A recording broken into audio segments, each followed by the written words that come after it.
¿Sí? Bien. ¿Alguna otra duda, chicos? No se preocupen que ya lo vamos a ver antes de la fecha del parcial. El parcial creo que la fecha, si no me equivoco, era el lunes 18 de junio, así que todavía hay tiempo. No, si no me equivoco. ¿Profe? No, perdón, no lunes, sino, no el 18, sino 14. Sí, te escucho. Quería preguntarle, ¿me puede dar la lista de los temas? Sé que técnicamente son todos los que vimos hasta ahora, pero es para ver si los tengo bien escritos. Bueno, ya se los voy a pasar, ya se los voy a pasar. Le voy a Gracias. pasar bien un PDF con el listado de los temas que corresponderían a este primer parcial. ¿Sí? Vale, muchas gracias. Bien. Eh, ¿No tienen otra duda? ¿Empezamos? Bien. Hoy vamos a ver lo que es la parte de cálculo diferencial, que es la segunda parte correspondiente al programa de análisis matemático 1. Yo voy a compartir mi pantalla, me dicen si la ven. ¿Ven mi pantalla? Sí, profesor. Sí, profe. Bueno, voy a detener el video para que no nos ocupe lugar. Como siempre, ya saben, si tienen alguna duda, por favor, lo que tienen que hacer es abrir el micrófono y preguntarme, porque como les decía, se me dificulta ver el chat cuando tengo la pantalla compartida. Bien, en esta segunda parte, nosotros vamos a abordar lo que es el cálculo diferencial.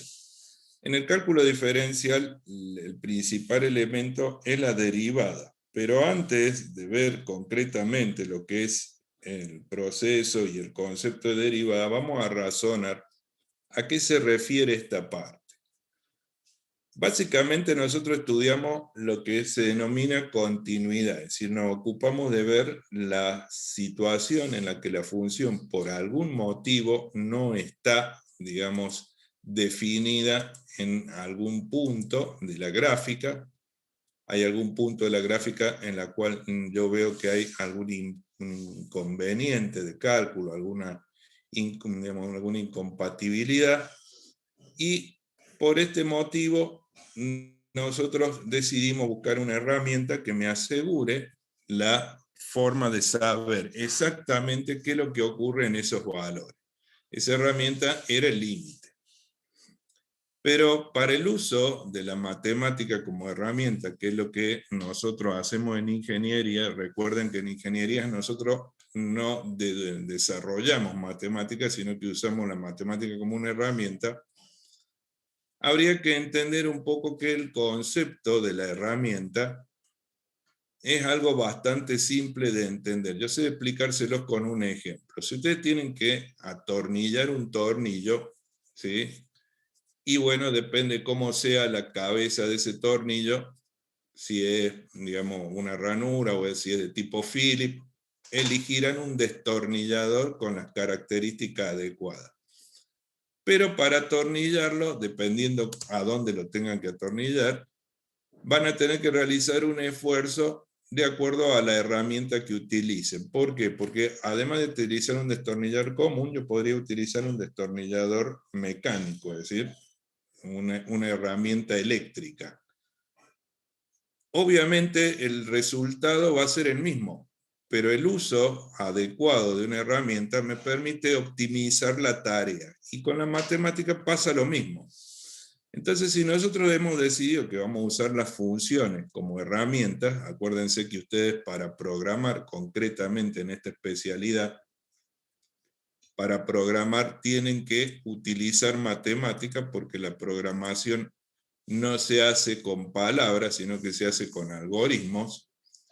Entonces, para poder programar yo necesito utilizar funciones. Ahora, para utilizar una fórmula, a mí no me alcanza con saber qué es lo que pasa en algunos puntos de esa gráfica, que si bien es importante, no es lo único interesante. Y eso es lo que vamos a ver en esta clase.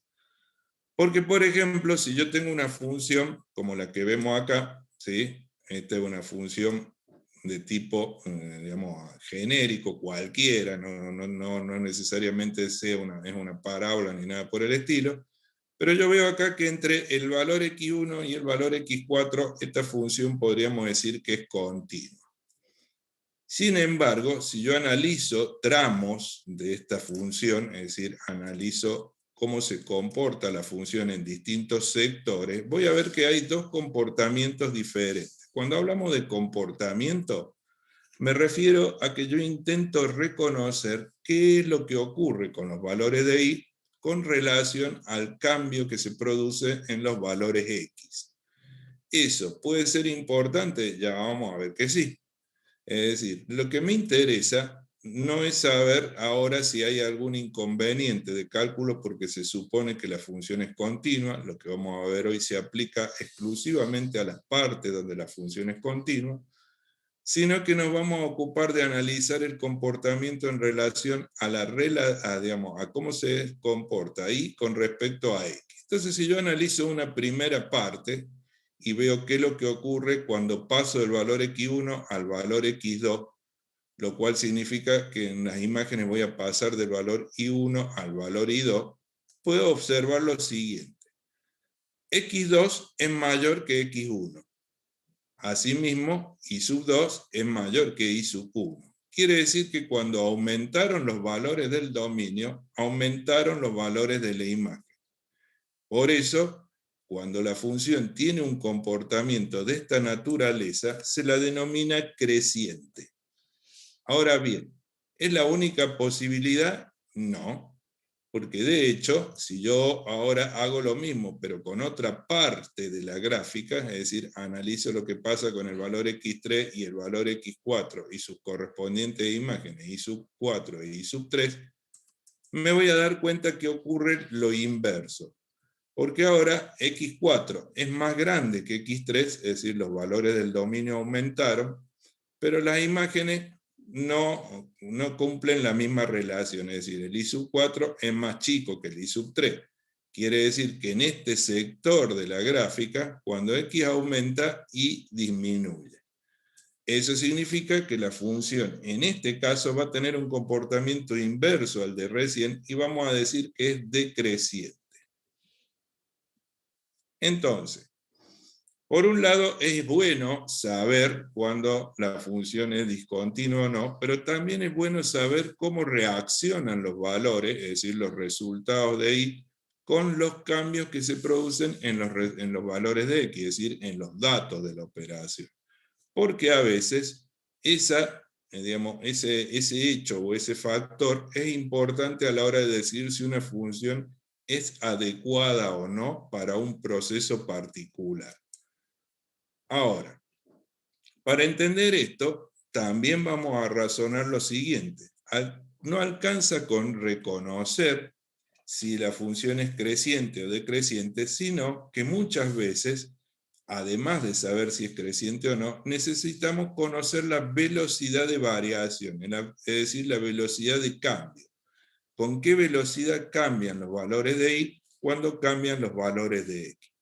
Para entender ambos conceptos, el del crecimiento y el de la velocidad de variación, vamos a usar un ejemplo.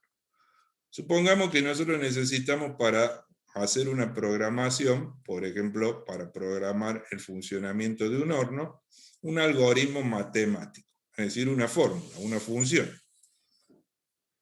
Necesitamos una función que nos vincule el tiempo transcurrido con la operación obtenida, con la temperatura obtenida. Esto serviría, por ejemplo, para programar, estoy seguro que ustedes deben haber ido a alguna panadería y habrán visto esos hornos eléctricos que tienen, meten ahí el pan, el horno trabaja solo, al cabo de un tiempo suena una alarma y les avisa que ya está listo. ¿Sí? Ahora, supongamos que nosotros necesitamos cocinar un pan a una determinada temperatura, por ejemplo unos criollitos, digamos, vamos a prender el horno, y lo tenemos que programar. Para programarlo se requiere una fórmula. Ahora bien, ¿qué es lo que necesito matemáticamente hablando? Y necesito una fórmula que me asegure que cuando x aumenta, representando a x el tiempo, también aumente la temperatura, es decir, a la medida que el tiempo transcurre, la temperatura tiene que aumentar, es decir, cuando X aumente, Y tiene que aumentar, es decir, necesitamos una función creciente, de acuerdo a lo que vimos recién. X aumenta y Y tiene que aumentar. Bueno, supongamos que yo decido hacer la programación y busco una fórmula que me corresponda con ese tipo de comportamiento. De hecho, podría encontrar dos. ¿Ven? Esas dos fórmulas, 2 a la x o logaritmo base 2 de x, me aseguran el comportamiento que yo quiero. Porque fíjense, en el eje de la y va a estar la temperatura, en el eje de las x va a estar el tiempo. Cuando x aumenta, y aumenta. La primera fórmula es creciente. Vamos a la segunda fórmula, en el eje de la y está la temperatura, en el eje de la x está el tiempo, cuando x aumenta, y aumenta. Entonces, ambas fórmulas son crecientes. En principio, yo podría utilizar cualquiera de las dos, porque ambas cumplen con el concepto de crecimiento. Entonces, ¿es importante saber si es creciente? Sí, porque de esa manera yo voy a poder elegir una función de manera adecuada, es decir, una fórmula que me asegure lo que yo quiero. Pero si yo comparo las dos fórmulas, desde el punto de vista matemático, y le denomino I sub m a la temperatura máxima necesaria para la cocción, y X sub m tiempo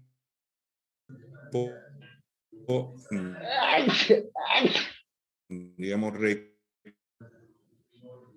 requerido para llegar a esa temperatura máxima, hay una, porque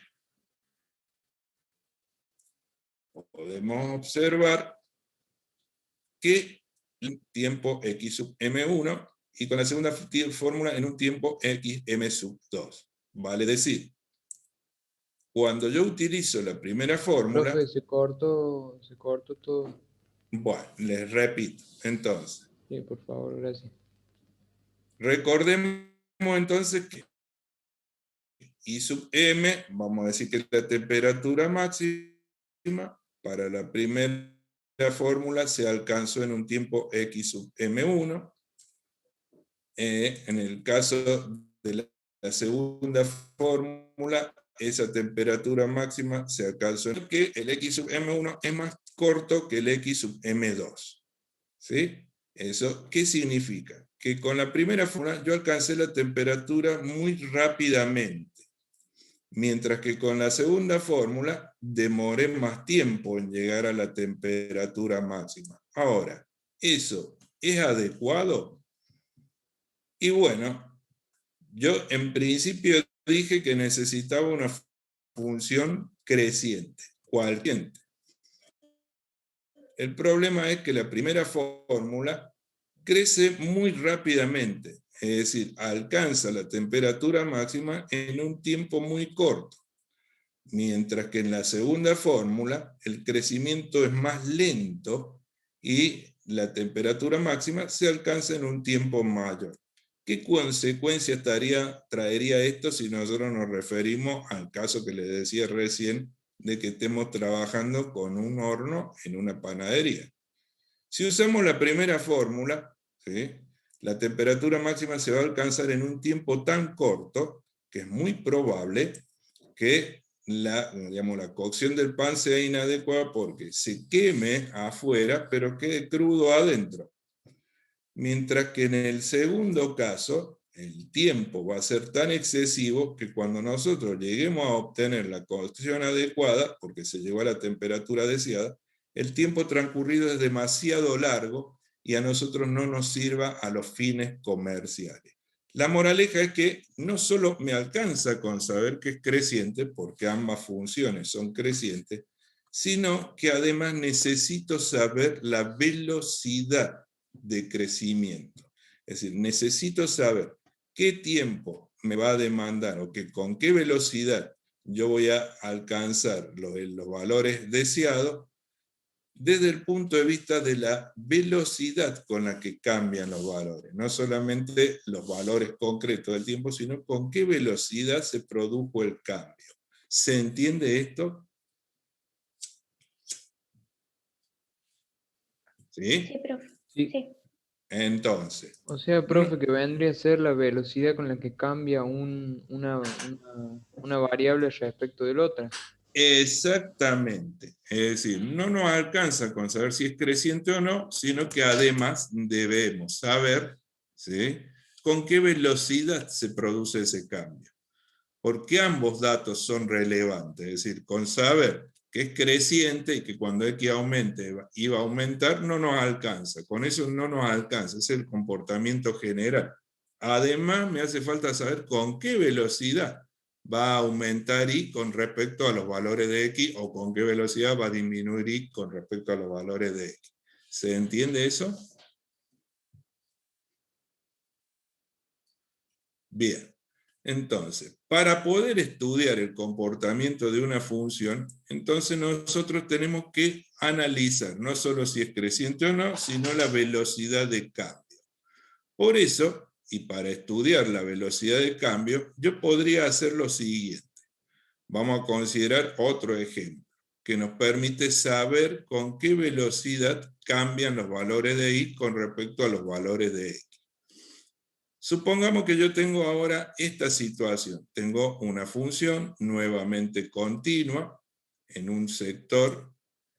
Voy a seleccionar dos valores, un valor x1 y su correspondiente imagen y sub 1, un valor x1 más un cierto delta x y su correspondiente imagen. Vamos a decir que cuando incrementamos los valores de X, se produjo un incremento en los valores de Y, es decir, yo puedo ver que las funciones, digamos, considerando el valor X1 y el valor X1 más delta X, puedo decir que la función es creciente, porque aumentan los valores de Y con respecto al aumento en los valores de X. Y ahora vamos a recurrir a la geometría, y vamos a dibujar una recta que pase por el punto x1 y 1, y por el punto x1 delta x más delta x, y el correspondiente y sub 1 más delta x. Esa recta se llama recta secante, porque es una recta que me permite, digamos, o coincide con la función en dos puntos cualquiera. Bien, por ser una recta, tiene una ecuación lineal, donde A, que es el coeficiente principal, es la pendiente, y al coeficiente principal, de acuerdo a lo que hemos estudiado en geometría y en trigonometría, lo que podríamos calcular como el delta I sobre el delta X, porque como que aquí hay un triangulito rectángulo, y la pendiente, que es la tangente del ángulo que forma la recta, sería cateto opuesto, que es delta I, sobre cateto adyacente, que es delta X. Entonces queda claro que de esa manera yo podría conocer la pendiente de la secante. Ahora, ¿qué representa la recta secante en términos de velocidad de cambio? Y la recta secante representa la velocidad media. ¿Sí? La velocidad media sería la velocidad con la que se pasó del valor x1 y sub 1 al valor x1 más delta x y el correspondiente y sub 1 más delta x. Es decir, esta recta me representa la velocidad media. ¿Por qué se dice que es la velocidad media? Porque en realidad, en el estudio de la velocidad de cambio, yo consideré solamente dos valores. Consideré el punto inicial y el punto final. ¿Sí? Ahora, eso significa que yo no sé qué es lo que ocurrió en el medio. Sé solamente lo que ocurrió al comienzo y al final del estudio. No me ocupé de analizar los valores intermedios. ¿Eso será suficiente o puede traerme problemas?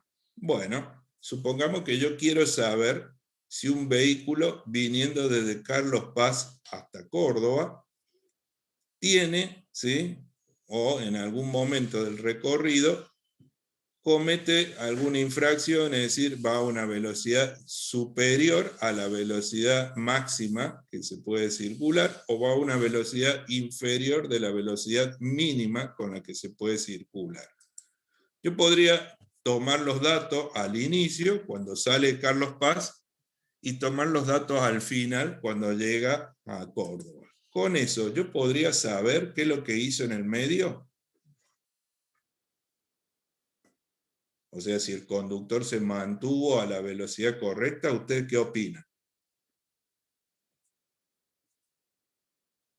Sabiendo la velocidad media, porque yo puedo tomar el punto de inicio, el tiempo y la velocidad que tenía el espacio que tenía al comienzo, la velocidad y el espacio que tenía al final, y después calculo la velocidad media. Yo sé la velocidad media que utilizo para recorrer el tramo. Ahora, ¿eso me asegura que no haya cometido ninguna infracción? No. No. Y no, porque en el camino, como vemos acá, en algún lugar puede haber superado los valores máximos e incluso en algunos lugares puede haber desacelerado y haber, digamos, bajado por debajo del valor mínimo. Conclusión, la velocidad media es un indicador, pero a nosotros no nos sirve. No nos alcanza con saber si la velocidad media es la correcta, porque entre el valor x1 y el valor x1 más delta x, como vemos, hay sectores donde las velocidades son mayores, porque si yo hubiera tomado este sector por acá, ven que la recta secante sería de mayor pendiente. Eso significa que está yendo a una velocidad mayor. Y si yo hubiera tomado otro valor por acá, y bueno, entonces la recta secante sería de menos pendiente y eso sería un valor menos. Entonces, conclusión, la velocidad media no nos alcanza porque en el recorrido del punto inicial al punto final, que son los puntos en los cuales yo tengo como dato para calcular la media, no me alcanza. Entonces nosotros vamos a decir, bueno, como la velocidad media no me alcanza, yo lo que puedo hacer es analizar esto usando periodos más cortos de tiempo, o sea, distancias menores entre x1 y delta x, para poder asegurarme que yo voy a saber con más precisión lo que ocurre. Voy a achicar el delta x, voy a achicarlo, voy a hacerlo cada vez más chico para asegurarme de tener un control más adecuado. Ahora, ¿qué significará que yo haga el delta x más chico? Si el delta x es más chico, este punto, el x1 más delta x, cuando sea esto más chico, se va a hacer cada vez más chiquito, se va a acercar al valor x1. Eso va a traer la siguiente consecuencia. Si nosotros vemos lo que le pasa a la recta secante a medida que nosotros nos vamos acercando con x1 más delta x al valor original, vamos a ver que la recta secante va cambiando, ¿sí? Pero, aunque hagamos eso, la pregunta es ¿cuánto lo achicamos? Porque si yo no elijo adecuadamente el valor de delta x, aunque no, digamos, no use un valor excesivo, sino utilice intervalos de tiempo cada vez menores, tampoco voy a estar seguro de cuánto menores deberían ser esos intervalos, cosa de poder saber con precisión qué es lo que ocurre. En el ideal, la idea sería, ¿cómo podría hacer yo para saber qué es lo que hizo el conductor para ir desde Carlos Paz a Córdoba? En lugar de utilizar una información que siempre va a ser un valor medio, porque toma solamente 2 puntos, el inicial y el final, lo ideal sería analizar qué es lo que hizo en todo el recorrido, es decir, estudiar la velocidad a lo largo del recorrido. Eso sería lo ideal. De esa manera yo tendría plena certeza si no se cometió alguna infracción. Pero estudiar la velocidad en cada punto del recorrido significa hacer el delta x lo suficientemente chico, tan chico que prácticamente debe ser cero. Pero en ese caso, la recta secante se va a transformar en una recta tangente, porque si yo acerco estos puntos lo suficiente, es decir, si delta x tiende a cero, este punto coincide con este. Y en ese caso, la recta que antes tenía 2 puntos en común, ahora tiene un solo punto, y ya deja de ser una recta secante y se transforma en una recta tangente. La ventaja de la recta tangente es que la recta tangente me dice exactamente la velocidad en cada instante, es decir, me permite estudiar la velocidad en cada punto del recorrido. Porque fíjense que si yo trazara las rectas tangentes en los distintos puntos, es decir, dibujara rectas tangentes en los distintos puntos, podría darme cuenta dónde esta recta tangente tiene una pendiente muy grande, eso significa una velocidad muy alta, o dónde esa recta tangente tiene una pendiente muy chica, eso significa una velocidad muy baja. Es decir, sabría exactamente lo que ocurrió a lo largo de todo el camino. Para eso, solamente me hace falta no estudiar la recta secante, sino estudiar la recta tangente. Ahora bien, para estudiar la recta secante, nosotros calculamos la pendiente usando un delta i y un delta x. ¿Cómo podríamos calcular la pendiente, no de la secante, sino de la recta tangente, utilizando los mismos elementos? Es decir, la idea es utilizar la misma fórmula. Bien, para calcular la pendiente de la recta tangente, nosotros vamos a usar el mismo delta i y el mismo delta x, solamente que al cálculo ahora le vamos a agregar el concepto de límite. Porque si yo le agrego el concepto del límite, puedo tomar esta expresión y elegir uno de los elementos y hacerlo tan chico como yo quiera, que de hecho era el concepto que nosotros usamos en límite. Nosotros en límite estudiamos lo que pasaba en un punto y en realidad nos acercábamos a ese punto tanto como nosotros quisiésemos. Entonces acá vamos a hacer exactamente lo mismo. Yo me voy a ocupar de estudiar la velocidad instantánea o la pendiente de la recta tangente utilizando el concepto del límite. Es decir, vamos a usar la misma fórmula, delta i sobre delta x, pero lo vamos a hacer para delta x que tiende a cero. Significa que de esta manera yo voy a idealizar lo que geométricamente mencionamos. Voy a acercar el punto x1 más delta x lo suficiente a este lugar. Cosa que si delta x tiende a cero, esto se hace cada vez más chiquito, ambos puntos coinciden y la recta secante se transforma en recta tangente. ¿Queda claro eso? Sí, profe. Bien. Entonces, de esta manera nosotros vamos a calcular la pendiente de la recta tangente. Y de hecho, la pendiente de la recta tangente es lo que se conoce como velocidad de variación instantánea. Es decir, es la velocidad de variación en un punto. Y a esa velocidad de variación en un punto es a lo que nosotros vamos a denominar derivada. ¿Qué es la derivada? La velocidad de variación, es decir, la velocidad de cambio en un punto. ¿Sí? Si yo estudio cómo cambia la velocidad de variación punto a punto, puedo saber qué es lo que ocurrió en todo el recorrido que la función hace desde un valor inicial a un valor final. ¿Se entiende? Bien. La derivada, entonces, se puede calcular, es una herramienta matemática y su cálculo se hace a través de esta fórmula. ¿Ven? Esta es la fórmula que me permite calcular la derivada. Para diferenciar la derivada de la función, lo que nosotros vamos a hacer es ponerle una comita. Le vamos a poner una comita acá arriba. Con esa comita nosotros nos vamos a identificar a esta expresión, que ahora ya no es más la función, sino la derivada, y la vamos a calcular usando esta fórmula. Recuerden que el delta i es, digamos, el valor de la imagen en un punto incrementado en un punto final menos el valor de la imagen en el punto sin incrementar o punto inicial. Y además está dividido por delta x. A esta expresión se la conoce como fórmula general de derivación y vamos a ver que cualquier derivada que yo quiera calcular se puede calcular mediante el uso de esta fórmula. Es decir, si yo quisiera calcular la derivada de una función, lo único que tengo que hacer es aplicarle esta fórmula. Pero además vamos a terminar de vincular todas las cosas relacionándolo desde el punto de vista geométrico. Entonces, ¿qué me representa la derivada desde el punto de vista geométrico?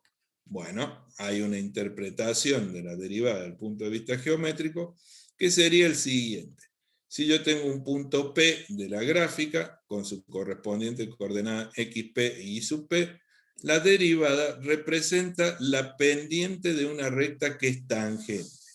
Y tal como dijimos nosotros, desde el punto de vista geométrico representa la pendiente de esta recta, pero desde el punto de vista matemático representa la velocidad instantánea de cambio. ¿Qué significan ambas cosas? Bueno, que la misma fórmula es la que me permitiría calcular la tangente del ángulo que forma esta recta con el eje de las X, porque es la pendiente de una recta tangente. Y desde el punto de vista matemático me representa la velocidad instantánea, es decir, me representa con qué velocidad está cambiando Y con respecto a X en este punto en particular. De lo cual se puede ver lo que mencionábamos hace un rato. Si esta recta tiene una pendiente grande, es decir, si esta recta está muy inclinada así, significa que la velocidad es alta. Si esta recta tiene una inclinación menor, está inclinada así, entonces significa que la velocidad es baja. Y por otro lado, en ese punto, nos referimos a ese punto, es decir, yo sé exactamente lo que está ocurriendo con la velocidad de cambio en el punto P. ¿Sí? Además, si esta recta tiene pendiente positiva, yo sé que el cambio va a ser de tal tipo que la función es creciente. Pero si esta recta tiene pendiente negativa, yo voy a poder asociar eso al hecho de que la función tiene comportamiento decreciente. Es decir, cierra todo lo que yo quería.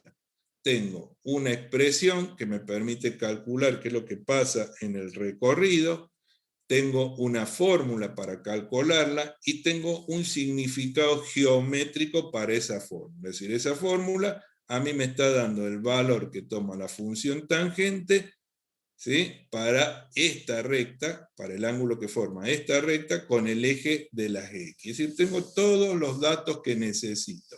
A eso, les vuelvo a aclarar, se lo denomina genéricamente derivada. Esa es la derivada, entonces. Desde el punto de vista matemático, representa este límite, desde el punto de vista geométrico, representa el valor de la tangente. Pero como les decía, esta es la denominada fórmula general de derivación. Por eso, para entender un poco mejor, vamos a tratar de calcular la derivada de una función cualquiera. Entonces, lo primero que vamos a hacer es buscar una función. Entonces yo voy a buscar una función, en este caso es una homográfica muy básica, 1 sobre x, y vamos a seleccionar dos valores, un x1 y un x1 más delta x. La condición para que yo pueda hacer esto es que, acuérdense, la función sea continua, es decir, ambos valores deben pertenecer al dominio. De acuerdo a lo que nosotros vemos acá, esta función tiene como dominio todo el campo real excepto un solo valor. ¿Cuál es el valor que no está en el dominio de la función? ¿Sí? El valor que no está en el campo real es el 0, porque eso ocasionaría que se anule el divisor y yo no pueda dividir. ¿Estamos? Pero después podría ser cualquier otro par de valores. Bien, entonces, para aplicar la fórmula yo necesito calcular el delta I. Acuérdense que el delta I se calcula así. Entonces, primero vamos a calcular las imágenes. Voy a calcular la imagen del punto inicial. Dijimos que vamos a tomar un punto genérico x1, entonces lo reemplazamos en la fórmula, me quedaría 1 sobre x1. Y vamos a calcular la imagen en el punto final, x1 más delta x, entonces vamos a reemplazar en la fórmula x1 más delta x. Cuando ya tengo la imagen en el punto inicial y tengo la imagen en el punto final, calculo el delta i. El delta i es final menos inicial, entonces el delta i será final menos inicial. Como el final es esta expresión, reemplazo esta expresión. Como el inicial es esta expresión, reemplazo esta expresión. Bien, ya tengo la expresión correspondiente al delta i. Fíjense que en esta expresión, delta i depende de delta x, ¿ven? Depende del valor que yo le dé a delta x. Y obviamente al x sub 1, que es genérico. Bien, ahora podemos calcular la derivada. Para eso usamos la fórmula general de derivación. La fórmula me dice que el límite de delta x que tiende a 0 es delta i sobre delta x. Entonces, eso sería el límite de la función, en el valor de la función en el punto final menos el punto inicial, y eso es lo que nosotros hemos calculado recién. Este es el límite. Este es el límite que yo tengo que resolver para calcular la derivada. Como todo proceso de límite, lo primero que vamos a hacer es evaluar. Acuérdense que lo primero que nosotros hacíamos en todo proceso de límite era evaluar. Bueno, vamos a evaluar. Tomo la expresión del límite, reemplazo a delta x por 0, porque acuérdense que la variable no es x, sino delta x. Delta x es la que tiende a 0, eso es lo que dice el límite. Entonces reemplazo a delta x por 0. Acá me va a quedar x sub 1 más 0, menos 1 sobre x sub 1, todo dividido 0. Como acá me queda x sub 1 más 0, eso me va a quedar x sub 1, menos 1 sobre x sub 1, me va a dar 0 sobre 0. Eso significa que cuando yo intento resolver el límite, bien, veo que me da una indeterminación de cálculo. ¿Eso significa que no hay derivada? No, es un límite. Entonces, cuando nosotros encontrábamos un problema en la evaluación, lo que hacíamos era aplicar algún método. Yo podría usar límites laterales, podría usar límites por modificaciones algebraicas, o podría usar límites notables. La cuestión es que en realidad, recuerden una cosa, si bien yo estoy utilizando un límite, ahora no se trata de saber si hay un punto vacío, no, porque no estamos estudiando continuidad.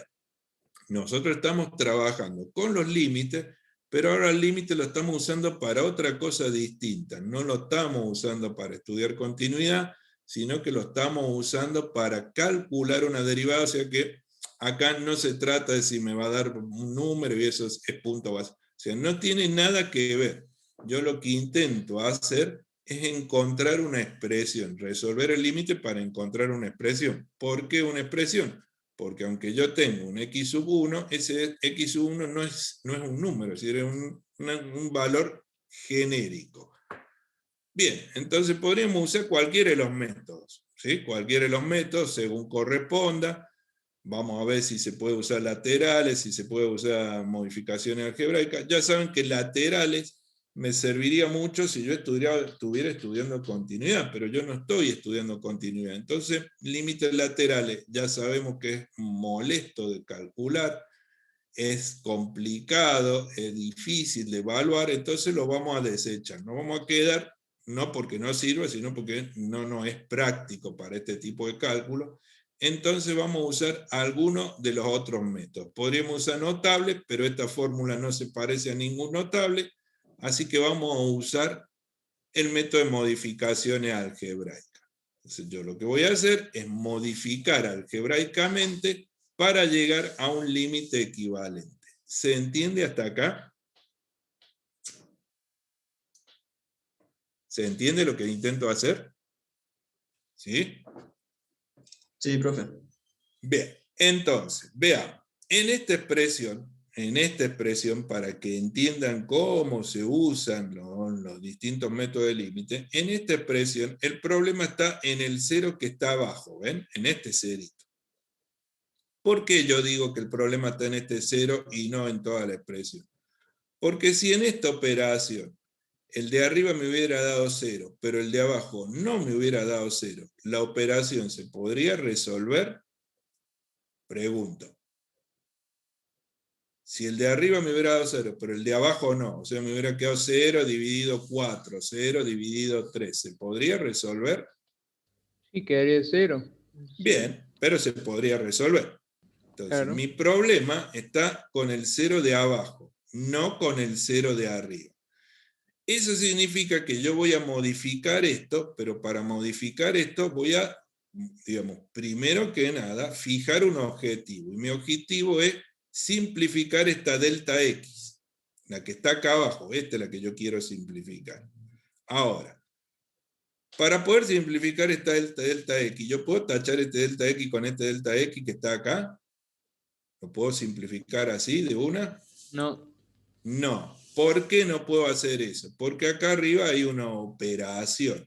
Entonces, para poder simplificar este delta X, yo primero voy a resolver esta operación. Esta operación es una resta de fracciones. Entonces saco el mínimo común denominador, que como son genéricos es el producto de los dos. Entonces, ahora divido el mínimo común denominador por este, me va a dar x sub 1 por 1 es x sub 1. Divido el mínimo común denominador por este, me va a dar x1 más delta x por 1 es x1 más delta x. Con el menos acá adelante porque la operación es una resta. Ahora, este menos me cambia los dos signos. Entonces, ahora me va a quedar menos delta x menos x sub 1. Lo que hago es, distribuyo, hago el cambio de signo, y ahora además voy a hacer lo siguiente. ¿Sí? Voy a multiplicar este por este y este por este. X sub 1 por x sub 1 más delta x. Bien. Perfecto. Ya tengo el mínimo común denominador, pero ahora tengo x sub 1 positivo y x sub 1 negativo, se van y arriba me quedó solamente menos delta x. Tengo el mínimo común denominador y además tengo todo dividido por delta x. Ahora, yo puedo simplificar este delta x con este delta x. Acuérdense que yo resolvía para poder simplificar. Ahora, ¿se puede simplificar el delta x con este delta x? ¿Sí o no? Y sí, profe. ¿Sí? Sí, profe. Sí. Entonces, como sí se puede simplificar, simplifico y arriba me queda solamente menos 1. Porque me queda un número, en este caso menos 1, pero queda algo. En concreto, a mí me quedaría esta nueva expresión, en donde ustedes ven que ya no está este divisor que es el que me molestaba. Ese fue el objetivo con el que yo modifiqué la expresión. Acuérdense, cada vez que ustedes van a usar el método de modificaciones algebraicas, primero fíjense un objetivo. Digamos, definan o analicen qué es lo que quieren hacer antes de empezar a renegar. Bien, ya llegué a una expresión, entonces yo tengo el límite original, que era este, y ahora tengo un límite equivalente que es este, el que yo obtuve mediante este proceso de modificaciones algebraicas. ¿Qué es lo que me decía el método de modificaciones algebraicas? Bueno, ya lo modifico, vuelva a evaluar, pero no utilice la expresión original, porque ya sabemos que no funciona, sino que utilice la expresión equivalente. Si el método me decía que vuelva a evaluar, para volver a evaluar significa que yo voy a reemplazar a delta x por 0, entonces tomo el x1 que sigue estando, dejo el x1 que sigue estando, reemplazo a delta x por 0. Pero 0 por x1 es 0. Entonces acá abajo me va a quedar x1 al cuadrado más 0. Es decir, x1 al cuadrado. Arriba no hay nada que reemplazar, queda igual. Entonces llego al menos 1. ¿Ven? Ahí resolví el límite. Porque acuérdense que la variable en el límite es delta x, no x. Entonces ahí ya resolví el límite. Y yo de entrada dije que x1 es un valor del dominio. Cuando empezamos a calcular acá, nosotros dijimos lo siguiente. X1 y X1 más delta X son valores del dominio. O sea que con el X1 no hay problema. El problema estaba con el delta X. Conclusión, puedo escribir esta expresión que es lo que se conoce como derivada. Como X1 puede ser cualquiera, en realidad X1 yo lo puedo reemplazar genéricamente por X. Y el límite, la fórmula general de derivación, me dio ese resultado. Esa expresión que está ahí es lo que se conoce como derivada. ¿Estamos de acuerdo? ¿Se entiende? ¿Se entiende lo que hicimos? Tomamos la fórmula general, que era un límite, y lo resolvimos. Eso es concretamente lo que hicimos. Esa es la mecánica por la cual yo calculo las derivadas. Pero podemos pensar en algunos detalles. La derivada, nosotros dijimos hace un rato que tenía que ser la pendiente de una recta tangente. Sin embargo, yo cuando miro el resultado, me doy cuenta que no tengo un número, y la pendiente de una recta es un número. ¿Por qué en realidad no tengo un número? Es decir, si yo miro este resultado, me surgen dos preguntas. ¿Por qué la derivada es una función, es una fórmula, y no un número? Y por otro lado, tendría que, ya digamos, además tendría que estar seguro de que esa fórmula es coherente con su significado. Recuerden que su significado es, matemáticamente hablando, era la velocidad de variación instantánea, pero geométricamente hablando, era la pendiente de una recta. Entonces, ¿estará bien esa fórmula? ¿Será correcta? Para entender esto, vamos a hacer una cosa. Primero, vamos a agarrar la fórmula, ¿sí? Y vamos a razonar que esa función no tiene una sola recta tangente, sino que en realidad tiene infinitas. Y eso se puede ver claramente si yo tomo la gráfica de la función. Esta es la función, esta es la gráfica, es una homográfica, tiene una vertical en x igual a 0, ya dijimos que el x igual a 0 no pertenece al dominio, y tiene una horizontal en el eje de las x. Hay una rama que está del lado positivo de los dos ejes y hay otra rama que está del lado negativo de los dos ejes, opuesta a la anterior. Esa es la gráfica de la función. Bien. ¿Por qué decimos que no tiene una sola recta tangente? Porque nosotros dijimos que la recta tangente depende del punto que yo elija. Es decir, si yo elijo el punto x1, voy a tener una recta tangente. Si elijo el punto x2 del dominio, voy a tener otra recta tangente distinta. Si elijo el x3, voy a tener otra recta tangente. Si elijo el x4, voy a obtener... Entonces, como vemos, no hay una sola recta tangente. Hay una gran cantidad de rectas tangentes. Y la derivada me debería permitir calcular la pendiente, no de una, sino de cualquiera de las rectas tangentes. Por eso es que la derivada es una fórmula, porque la derivada me debe permitir calcular la pendiente no de esta, sino de cualquiera de las 4 rectas tangentes que están ahí, y por eso es una fórmula. Lo único que tengo que hacer yo para saber cuánto mide la pendiente en este punto es tomar a esta x y reemplazarla por el x1.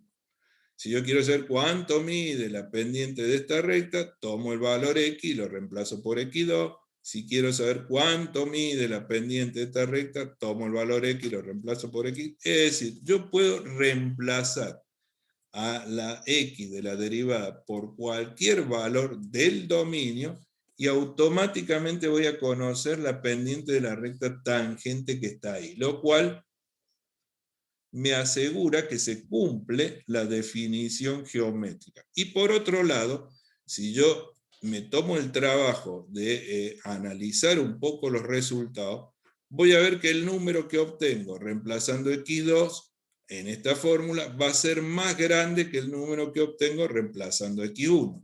¿Y eso qué significado matemático tiene? Que la velocidad en x2 es mayor que la velocidad en x1. ¿Por qué? Porque la derivada toma un valor mayor en x2 que el valor que obtiene en x1. Entonces, es completamente coherente con lo que nosotros queríamos. Por otro lado, para asegurarnos de que la coherencia está completa, fíjense, ¿qué le ven de común a todas las rectas que están dibujadas acá? ¿Qué le ven de común a las 4 rectas que están dibujadas ahí? Más allá de que son rectas tangentes. ¿Qué le ven de común? Como rectas. Hablamos como rectas. ¿Qué le ven de común? Son paralelas. No, paralelas no necesariamente. Podrían aparentar ser paralelas en la gráfica, pero no necesariamente tienen que ser paralelas. Ojo, Puede yo ser no que me están refiero. opuestas, o sea que son Tan, inversas. ¿Cómo? Perdón, no te escuché.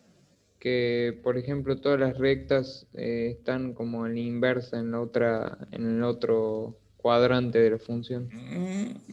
Tampoco sería eso, sino que fíjense, nosotros a las rectas, ¿se acuerdan que le decíamos? Una recta puede tener inclinación positiva, es decir, estar inclinada así, o puede tener inclinación negativa, es decir, estar inclinada así. ¿Sí? ¿Se acuerdan de eso? ¿Sí? Cuando el coeficiente principal era positivo, la recta estaba inclinada así, ¿verdad? Y cuando el coeficiente principal era negativo, la recta estaba inclinada así. ¿Sí? ¿Se acuerdan de eso o no? En la ecuación de la recta. ¿Sí? Cuando la pendiente era positiva, la recta me quedaba inclinada así. Era como el extremo derecho de la recta estaba arriba, el extremo izquierdo estaba abajo. Y cuando el coeficiente principal o la pendiente era negativa, el extremo izquierdo era el que estaba arriba y el extremo derecho era el que estaba abajo. En estas rectas, ¿cómo debería ser A? ¿Positivo o negativo? En todas estas rectas, en la ecuación de cualquiera de estas rectas. Negativo. Bien, negativo. Eso es lo que tienen en común. Todas estas rectas tienen pendiente negativa en todas las ecuaciones de esta recta. Más allá de que los números pueden ser diferentes, el valor numérico puede ser diferente, todos los coeficientes deberían ser negativos. Miremos la fórmula. Fíjense, yo decía, tomo el valor x1, lo reemplazo, tomo el valor x2, lo reemplazo, tomo el valor x3, lo reemplazo. Ahora, fíjense que no importa el valor de x que yo elija. Como el valor de x yo lo voy a tener que elevar al cuadrado, no importa si el valor de x es positivo o si el valor de x es negativo. ¿Cómo me va a dar el resultado de elevarlo al cuadrado? ¿Con qué signo me va a quedar? ¿Positivo o negativo? Cuando yo lo eleve al cuadrado. Positivo. Siempre me va a quedar positivo. O sea, no importa si yo elijo un x1 de este lado. Uy, me fui.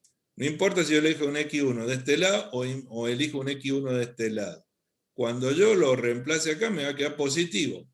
Y menos por más, ¿cuánto me va a quedar?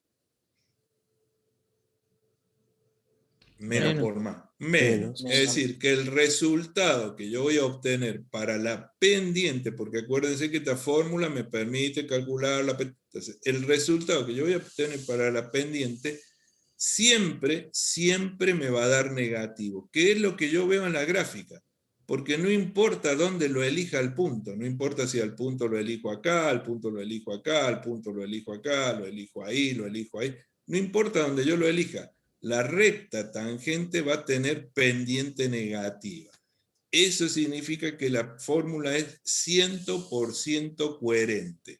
No solo me dice cuando la pendiente es más grande, o sea, está más inclinado o menos inclinado, lo cual me advierte si la velocidad es más grande o más baja, sino que es completamente coherente con lo que yo observaría de la gráfica. La moraleja es que este mecanismo que nosotros hemos descubierto, que es la derivación, es justamente lo que andábamos buscando. Es una técnica que a mí me permite saber exactamente qué es lo que pasa con la función. Me permite saber si la función es creciente, me permite saber si es decreciente, me permite saber con qué velocidad crece o con qué velocidad decrece, punto por punto. Es decir, punto a punto yo puedo saber la velocidad instantánea porque sé geométricamente cuál es la pendiente de la recta que está en esa posición. ¿Queda claro esto, chicos? ¿Se entiende? El beneficio de haber obtenido esta fórmula. ¿Cómo? Con la segunda fórmula vamos a saber todo eso, ¿no? Exactamente. Estudiando esta segunda fórmula, estudiando me refiero a analizando lo que esta fórmula me dice, yo puedo sacar todas las conclusiones que quiera. Es decir, de analizar esto, como acabamos de ver, analizarlo significa analizarlo matemáticamente. Yo me doy cuenta que esto es siempre negativo. Eso significa que la recta siempre está inclinada de esa forma. Y eso significa que la función es decreciente. ¿Ven? Como eso es siempre negativo, eso significa que los valores de y siempre van a disminuir cuando x aumenta. No importa si yo estoy de este lado o estoy de este lado de la gráfica, no importa. Y eso yo no necesito la gráfica para darme cuenta. Lo único que necesito es mirar la fórmula y razonar. ¿Se entiende? El gran beneficio de conocer la derivada. ¿Sí? Sí, profe. Bien. Sí, profe. Ahora, es claro que nuestro mayor problema en esto, en el estudio de la derivación, es la resolución del método. O sea, esto no es sencillo. Hacer todos estos pasos, resolver el límite. Fíjense que usamos una formulita muy básica y miren todo lo que nos llevó llegar a la derivada. Es decir, Claro, se alargó mucho. Claro, nuestro mayor problema no va a estar en el uso que obviamente le podemos hacer o dar a esta fórmula. El mayor problema es cómo llegar a la fórmula. El llegar a la fórmula no va a ser para nada algo simple. ¿Estamos de acuerdo? Si nosotros se nos ocurre usar la fórmula general de derivación. No obstante, esa fórmula me asegura que yo pueda calcular la derivada de cualquier función que yo quiera. Recuerden, por eso se llama fórmula general de derivación. No hay ningún problema en calcular la derivada de cualquier función. Pero en la práctica no se utiliza esa fórmula, sino que se utiliza técnicas que tienen que ver con lo que se llama el cálculo por tabla. Es decir, se utiliza una tabla, algo parecido a lo que hemos hecho con los límites notables. Vamos a usar una tabla donde en esa tabla ya hay derivadas calculadas y en base a esa fórmula ya calculada y usando una regla conocida como derivación en cadena, yo puedo calcular la derivada de otras funciones sin recurrir a la fórmula. Pero la fórmula es la base. En la próxima clase yo les voy a mostrar a ustedes cómo se pueden calcular las derivadas de otras funciones cualquiera usando la fórmula, ¿sí? Entonces, para eso, nosotros vamos a ver algunos ejemplos más de cálculo de derivadas para que vean cómo la fórmula, como yo les digo, sirve, porque si no por ahí se quedan con la duda. Entonces vamos a ver cómo la fórmula funciona para cualquier caso, cualquier función que a mí se me ocurra,